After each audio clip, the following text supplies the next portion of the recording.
Tonight, Judy Hilyard joins us at Arts and Letters with a little history about herself, her memoir, Soul Companion, and how she became an Anam Aira and an Anam Aira.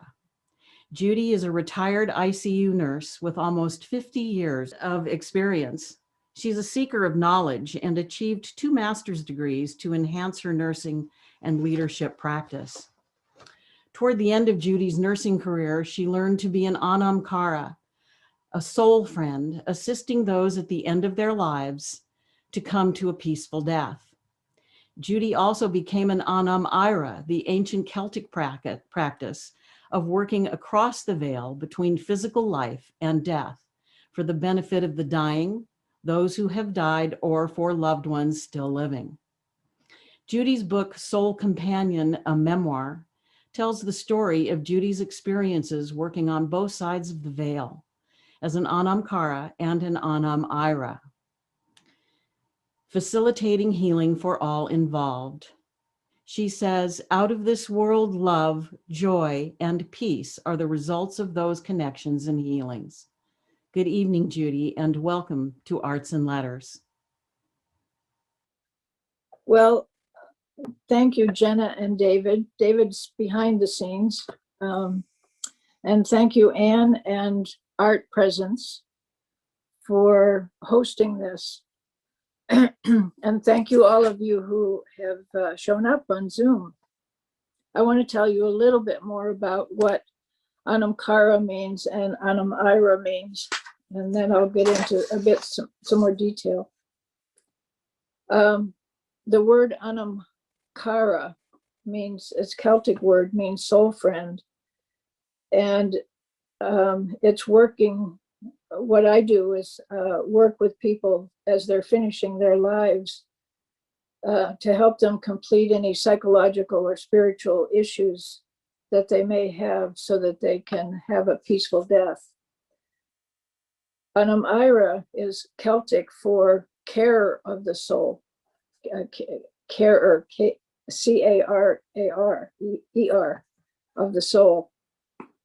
And it's working with the soul of someone. And it can be on either side of the veil. The veil meaning an energetic barrier between physical life and death.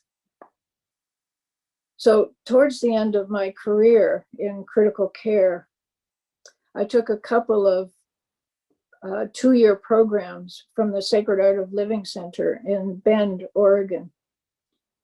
Tonight, I want to focus on the second program, which was called, or is called, the Anam Aira Apprenticeship.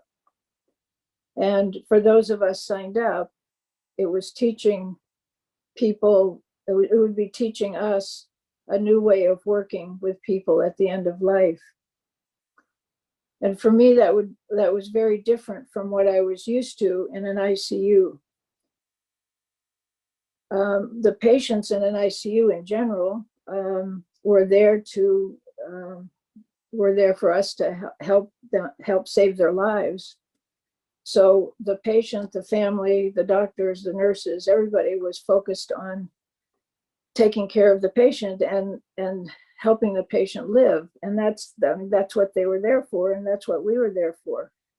However, there were times when the patient wasn't going to make it and didn't make it.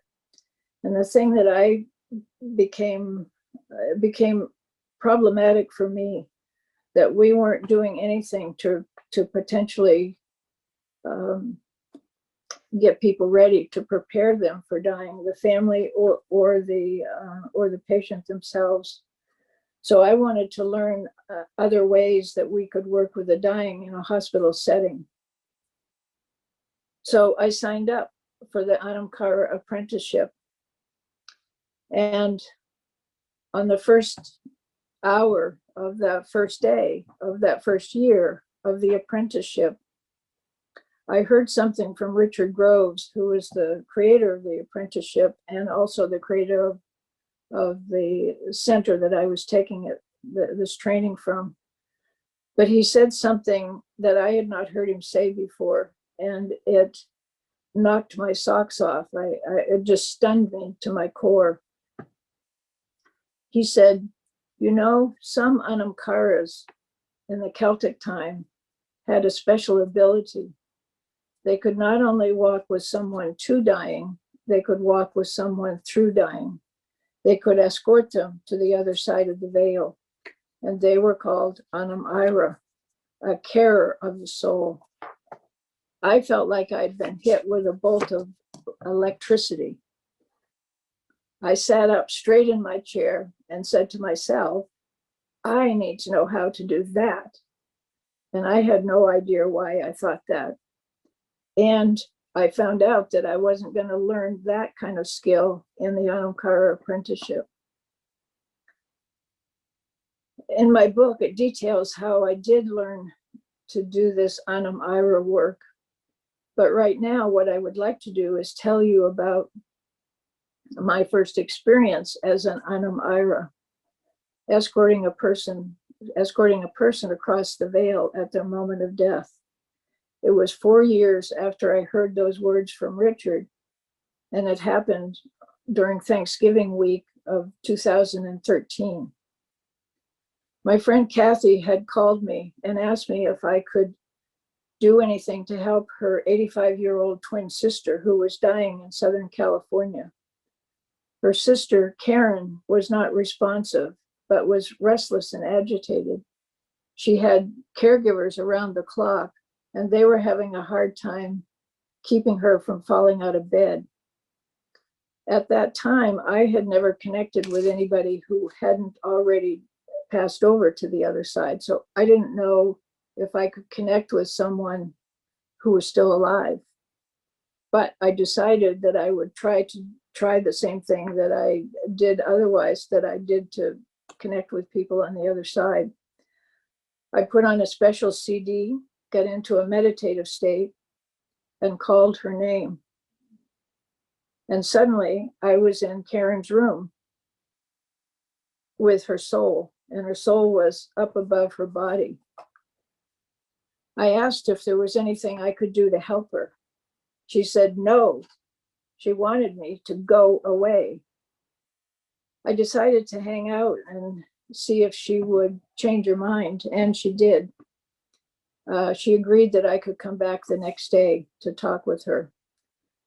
So I called her sister and let her know what had happened. And then the next day around 1 o'clock in the afternoon, I sat down in my chair, got in my meditative state, and called her name. She answered immediately, initially pretty irritated that it had taken me so long to get back. But she settled down quite quickly.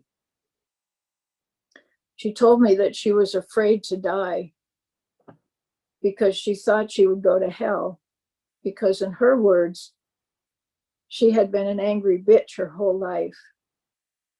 After some conversation back and forth about the fact that there is no hell on the other side, I asked her if she would listen to me as I told her who she really was. Karen, you are a precious holy being, full of love and understanding and compassion for that body. That body is not you. You are beyond, above, and wholly greater than your body. You are love. You are holy. You are an integral part of God. You are now, you have always been, and you will always be. Karen is silent, listening, barely breathing, taking it in, allowing it to sink into her awareness, into her soul, into her whole being. She starts to cry, a cry of release of judgment, anger, distrust, isolation, loneliness, fear, the release of all of her negative feelings towards herself and others for a lifetime. Stillness now, profound, precious stillness, peace, being held on the wings of love. There are people surrounding Karen, people from the other side who love her for the beautiful soul that she is. Stillness, peace, riding a smooth, long wave of profound stillness, being held, being lifted, gliding along on the current of stillness, the overwhelming exquisiteness of this, the immeasurable depth of stillness, peace, and joy. This incredible stillness lasts for some time.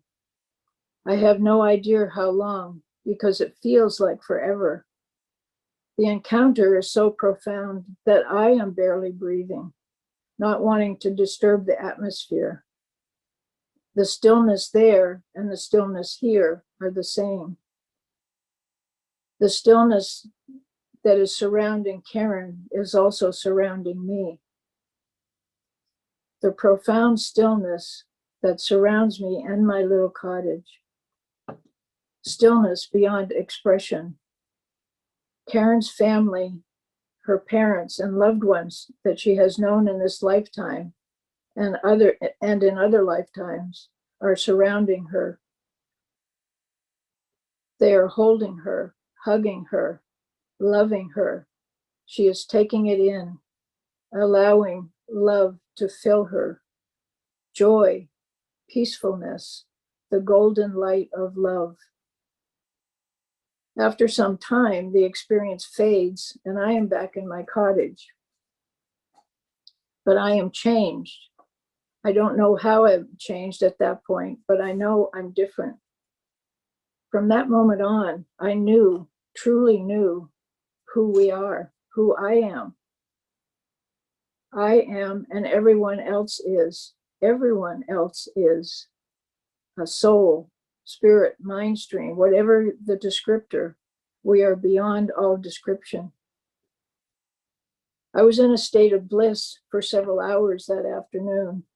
I called Kathy later in the day to let her know that I would be writing up the encounter that I had with her sister, and we decided to get together at her place the next day. Kathy also told me that she had gotten a call from her sister's caregivers and that her sister had died around 3 p.m. that afternoon. I had been connected with her sister from around 1 to about 1:40 in the afternoon. I thought I must have helped her get ready for dying. I didn't know what else to call what I had just experienced. The next day, I went over to see Kathy with a write-up of my experience with her sister. Kathy said that the caregiver had told her that Karen had suddenly become quiet and peaceful around 1 p.m. The caregivers also said that her sister had been pronounced deceased by the hospice nurse at 3 p.m., but she had stopped breathing and her heart had stopped at 1:20. That was when I was with Karen. That was when the stillness, the joy, and the peace were present. I had escorted Karen across the veil at her moment of death. I just didn't know that's what I was doing at the time. I had become an Anam Aira, an escorter of a soul across the veil at the moment of death. What had shaken me to my core 4 years earlier, I had just become. There are many amazing stories in my book, Soul Companion, experiences that I've lived, but I'd like to highlight just one more, and then we can open up for questions. Samuel was a 90-year-old Jewish man living in a small town in Oregon. His early life was much different than the peaceful life he was now living. He had been a teenager in Germany when the Nazis came into power. His father was killed early in the Nazi takeover of the country. Samuel lived with his mother Gertrude and sister Leah in Berlin as they tried to stay safe and keep a low profile. The time came when all the Jews were rounded up in Berlin and taken to the camps, prison, or killed immediately. Samuel, his mother and sister were not home that day when the Nazis came through their neighborhood. They were not caught. When they came home later that evening, there was a sign on their door marking it a Jewish place, they left immediately. Through friends, they were able to find a small room in which to live and hide in another section of town. The family didn't leave during the day so that no one would know that they were there. But all of their belongings, money, and papers were in their old apartments. So over time, one or more of them would sneak back to the abandoned apartment during the night to get what they needed. Samuel and Leah had gotten their money out and buried it in a cemetery where they could all have access to it as needed over time, and they would all know where it was if they got separated. One night, Samuel's mother went out, maybe to get something from the apartment, but she never came back. Samuel thought that she had been caught at their old apartment because it was being watched. The neighbors were obliged to turn in any Jews. Although very saddened and worried about their mother's disappearance, Samuel and Leah still had to survive, hiding in the middle of Berlin as two young Jewish teens. Toward the end of the war, Samuel got caught twice, beaten and tortured, but managed to escape both times. Leah never got caught and was free to come out of hiding when the Allies came through Berlin at the end of the war. Because Samuel had been captured, he and his sister were separated for some period of time. They joyfully found each other after the war was over and eventually immigrated to the United States. Years afterward, Samuel gained access. Excuse me. Years afterwards, Samuel gained access to Nazi papers related to his mother's death. The papers said that she had committed suicide and had been buried outside the walls of a Berlin cemetery. It was common not to allow burial of a person who had died from suicide on the sacred grounds. After years of searching, Samuel found his mother's grave outside the walls of an old cemetery.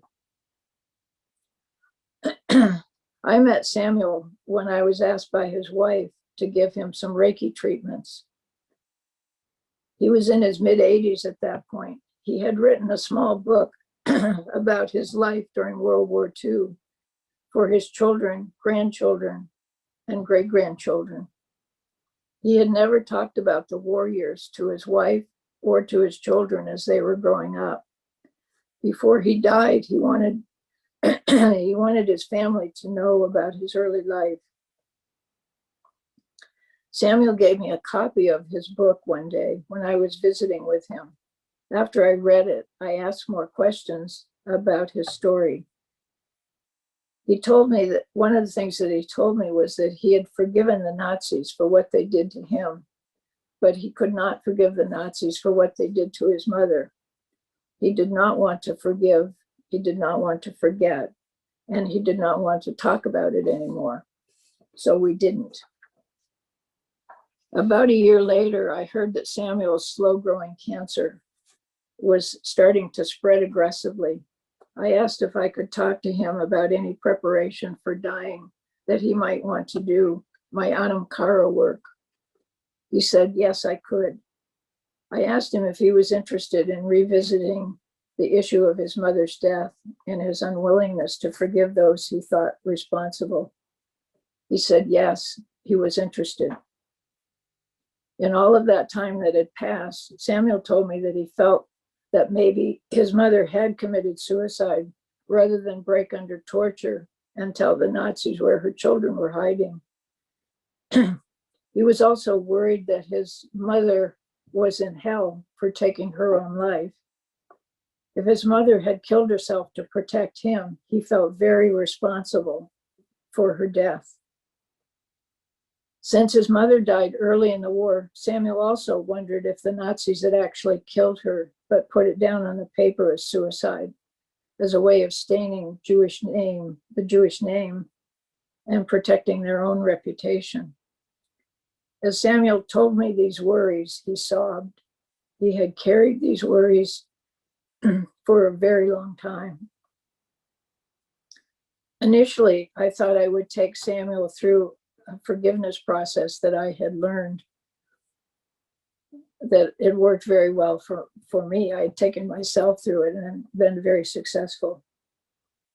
But as I contemplated how I could help him, I decided that if I could connect in with his mother, Samuel could experience her as she is now, rather than the image that he had created of her at the hands of the brutal Nazis. Even if his mother had taken her life, it may have been in protection of her children. I didn't think she would be stuck or in any kind of hell for that selfless act. I was able to connect with his mother very easily. She was not in any hell.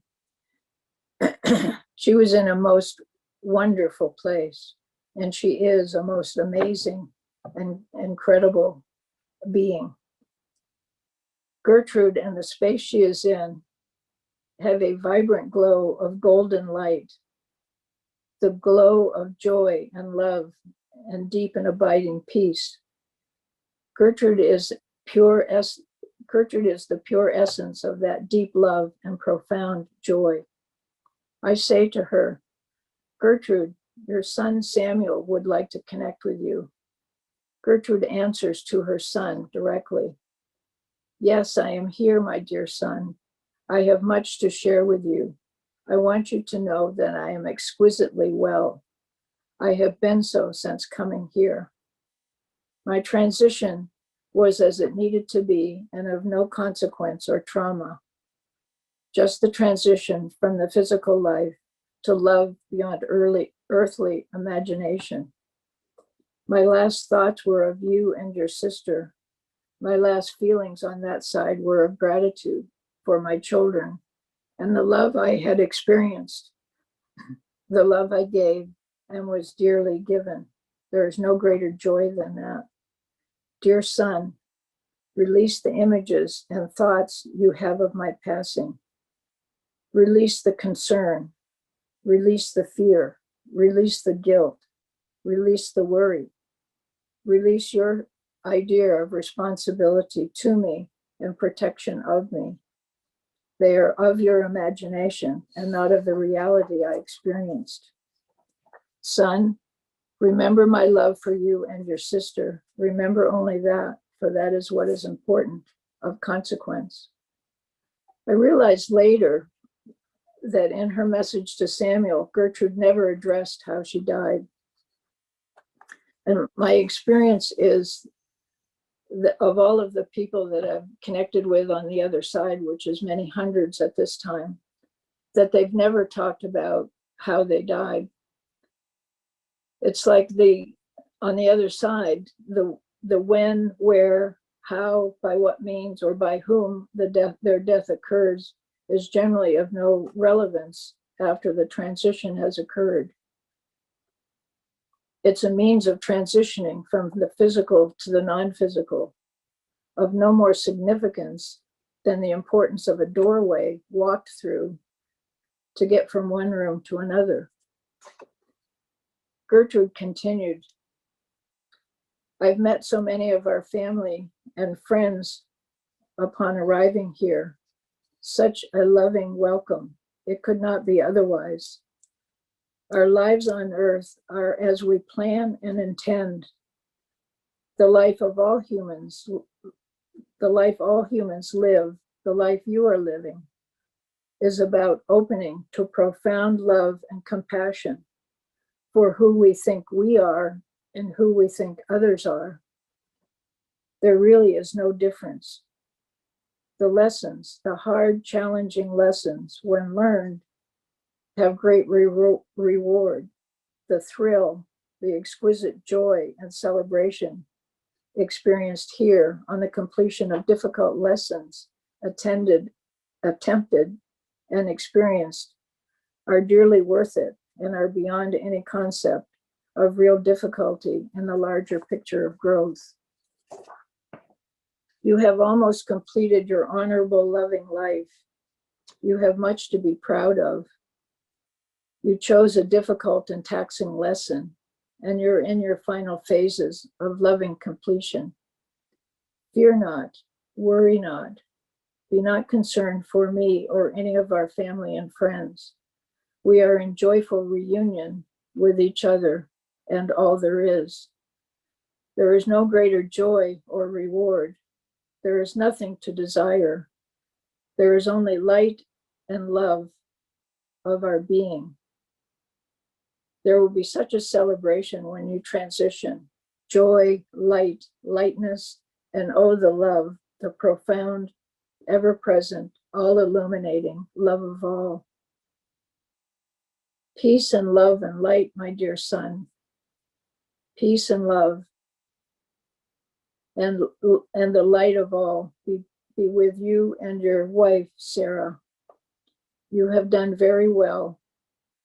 Your joy and peace will be beyond anything you can now imagine.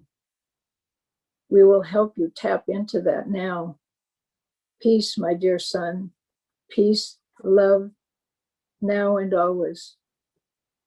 As I read this communication to Samuel, he cried deeply. He was releasing over 70 years of worry, fear, guilt, and not knowing, only imagining his mother in a most frightful situation. After some time, he looked up, took a deep breath, sat back in his chair. He had a big smile on his face. There were no words necessary. I checked on Samuel sometime later. He had indeed let go of 7 decades of worry and guilt that had burdened him. He had let go of the image of his mother in a terrible situation and was seeing Gertrude as she is now, a most wondrous being of love and light. He arrived at forgiveness of himself and of the Nazis. He had embraced forgiveness of everything needing forgiveness in his life. He was quiet and peaceful within himself. He was free, and he exited this world that way. So I think, Ginna, I think we can open it up to questions now. Okay. Hello. In light of that story, do you believe in divine retribution? I mean, No. Is there retribution for anything done on? No. So it could be complicated, but we all come in with lessons that we want to learn. Our soul comes in with lessons that we want to learn. And we have a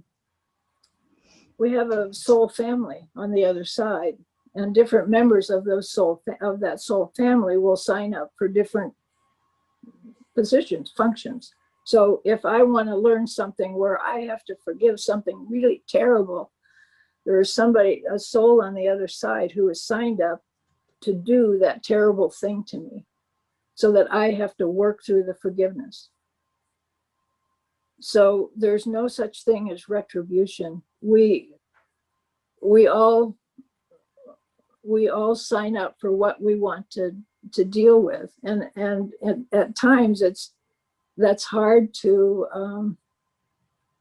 maybe be okay with.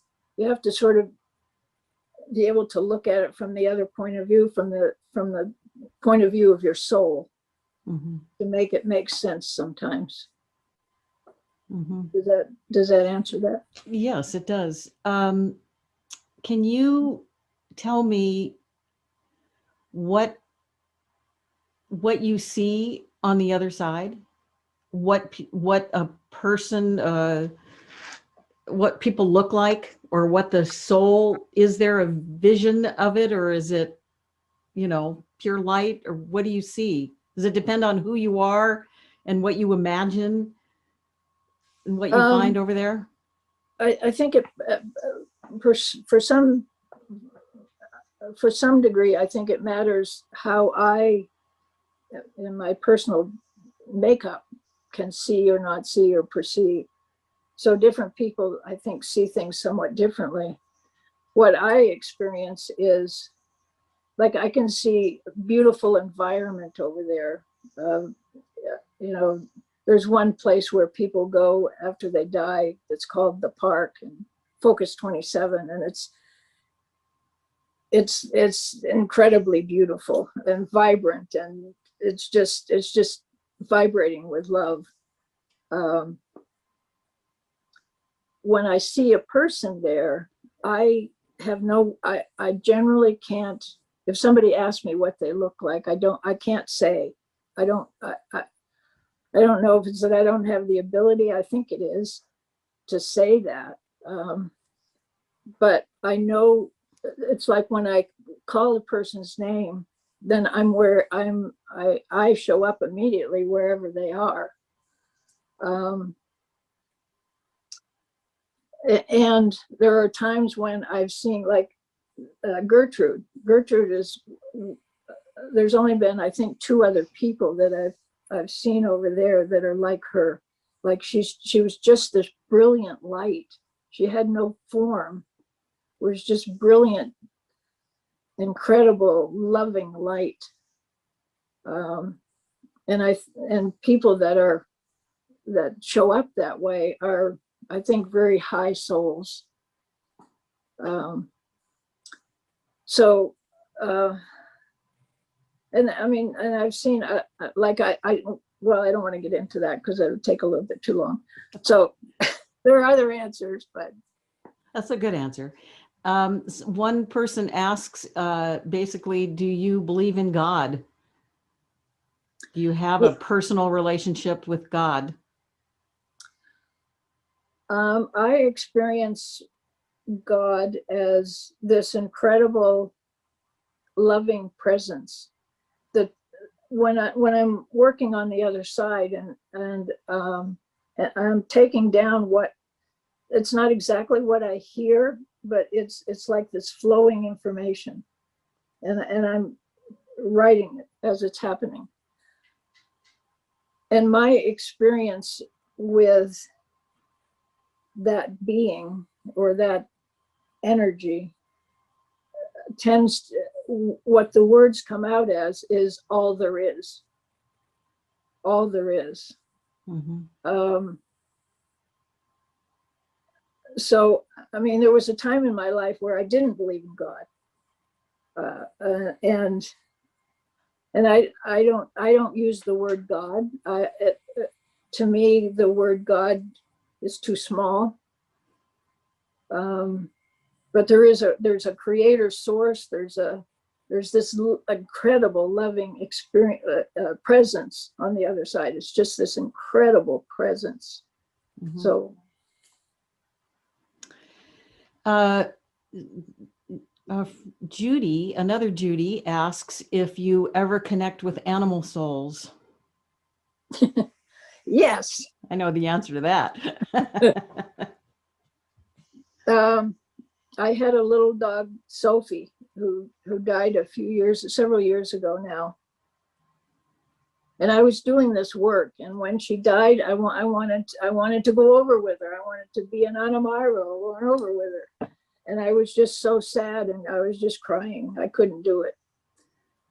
And she died like at midnight.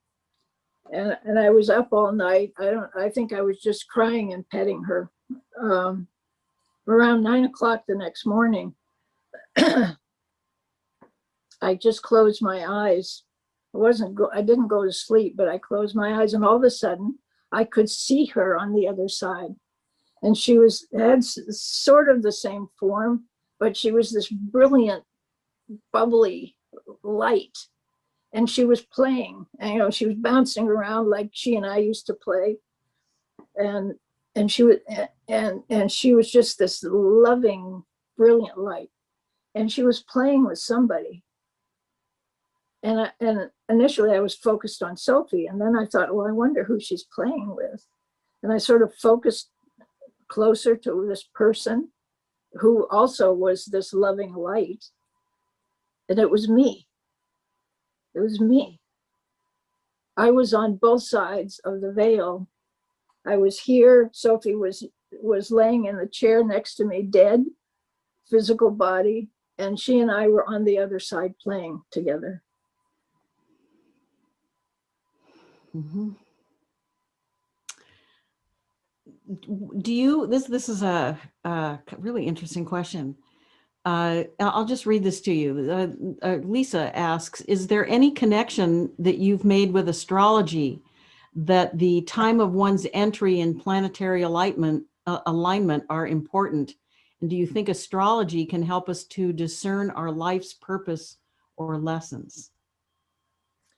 I don't know much of anything about astrology, but I do think that, and I used to, in my younger years, think it was poppycock, but I don't think that anymore. Although I don't have any skill in that, but I do think that, you know, the time of our birth and the positions of the planets and all of that have an important influence on our life.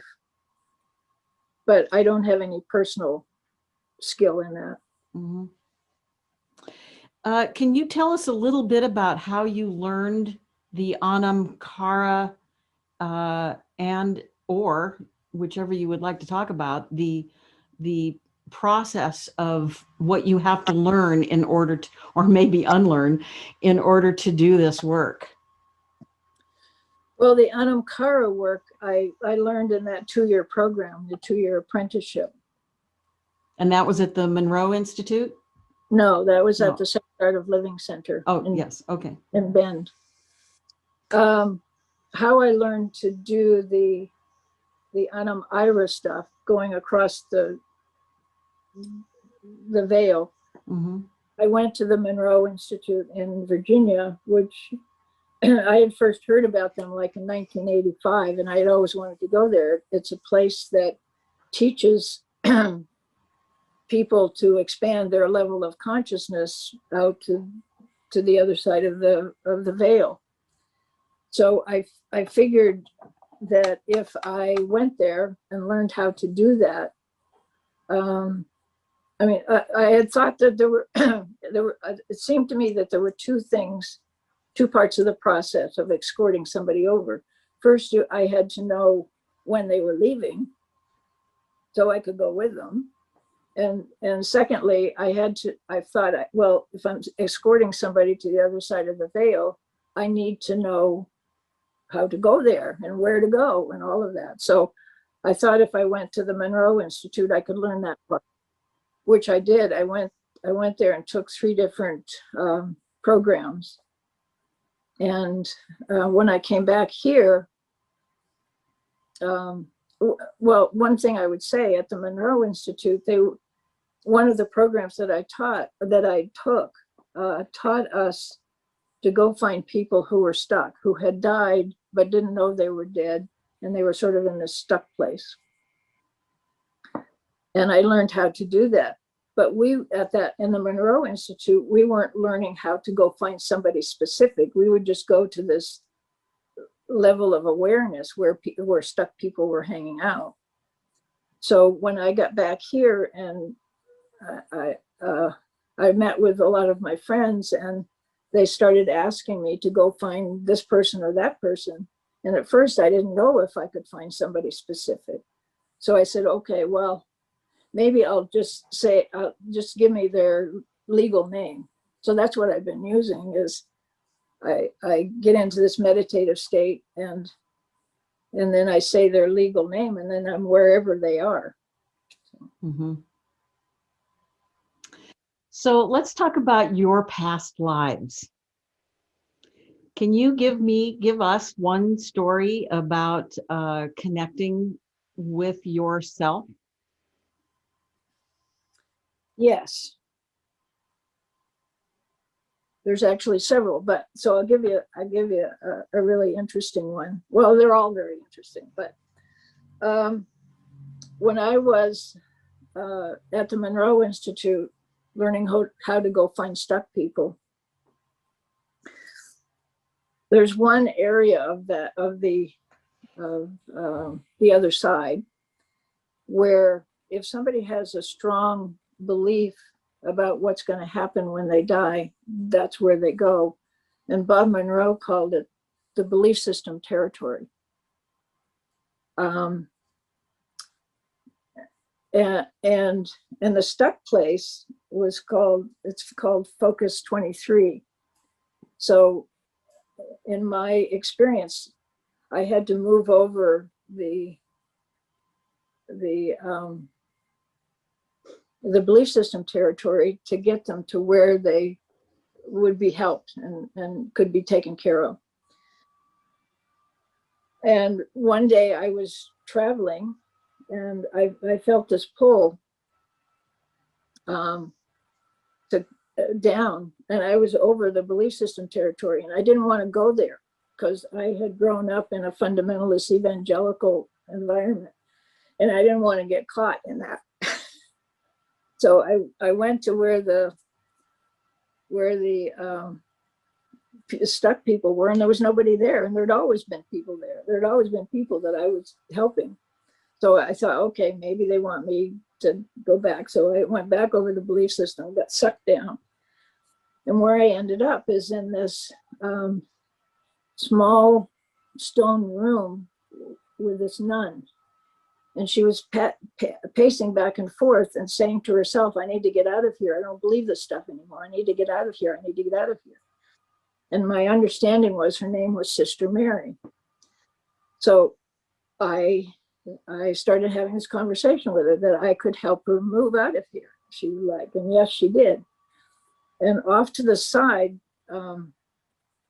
there was a pillar, and I could see these other nuns sticking their head out around the pillar, but I was focused on talking to Sister Mary. So she said, yes, let's go, get me out of here. So I took her hand and I started to sort of lift off.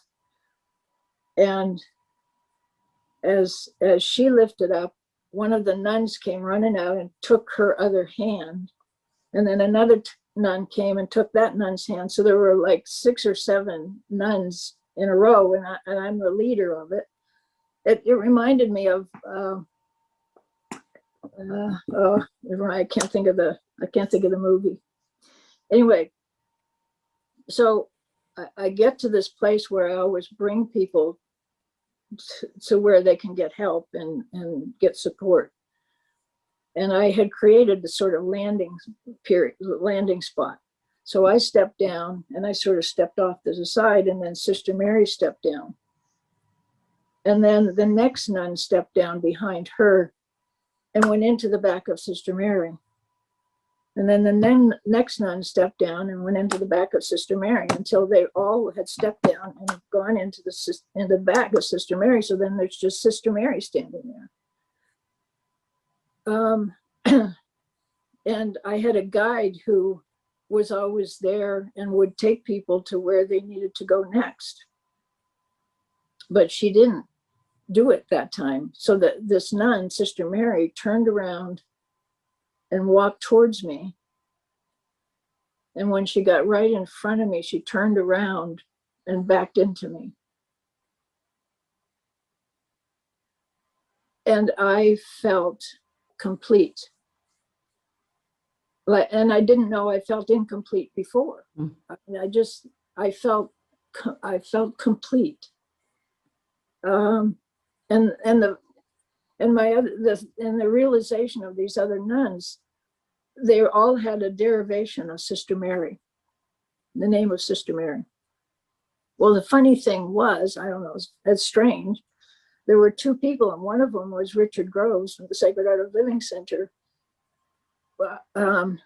One time I went up to him to ask him a question when I was taking the apprenticeship. And he, as I walked up, he said, you know, I always want to call you Sister Mary. I mean, that was way before I had this experience. And then there was a friend here in town that she always wanted to call me Mary. So when I got back home, I called her and said, okay, now you can call me Sister Mary. Now I know why. Now I know why, yes. Okay, it's almost 5 of 6. I think we have time for 2 more questions. The This is a really great one. What do you make of people who have near-death experiences, and have you spoken with anyone who has returned? I haven't personally, no. I,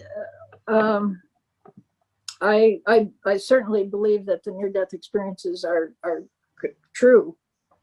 And what happens with them is that at some point when they're over there, somebody's telling them it's not time, it's not your time, you need to go back. And I mean, I've known some people here that I've talked to. I haven't met anybody over there that was having a near-death experience, but I've met people here, friends here, who have had a near-death experience. Mm-hmm. And it's very profound.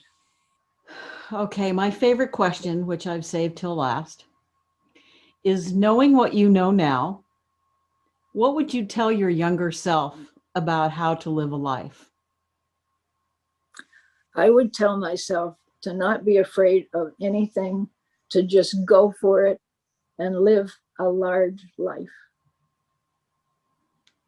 And that is being true to yourself? Yes, yes. There was a lot of my life I was scared of people. And I was shy, and I would have told myself, there's nothing to be afraid of. Go live your life. Beautiful. So how would you, first of all, I'd like to know if may I give people your email address? Sure. If you would like to communicate with Judy, it's Judy Hilyard, spelled JudyHilyard @me.com. And phone number as well. You give the phone number here. Is that okay? Sure. Yeah. 541-531-6804. And you can talk to Judy and maybe ask her a few more of your questions, since we won't really have time to get into some of these really wonderful long questions or long statements and questions. But I think you've given us a really good taste of what your beautiful book is about. The book Soul Companion, a memoir, is available at Art Presence in Jacksonville. Thank you, Judy. I have mine right here too to show up. It's also, I dropped several copies off at Bloomsbury and Ashland the other day. Okay. And we really appreciate your work. I do have one final question, and that is, when you're doing this work, how do you feel when it's done, when it's accomplished? Is it exhausting? Is it uplifting? Is it a little of both? What do you feel like inside and physically when you're through?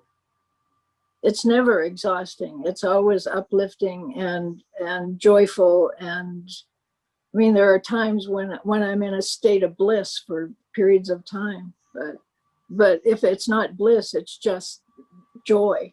It's joy. It's joy. Great. Thank you so much, Judy.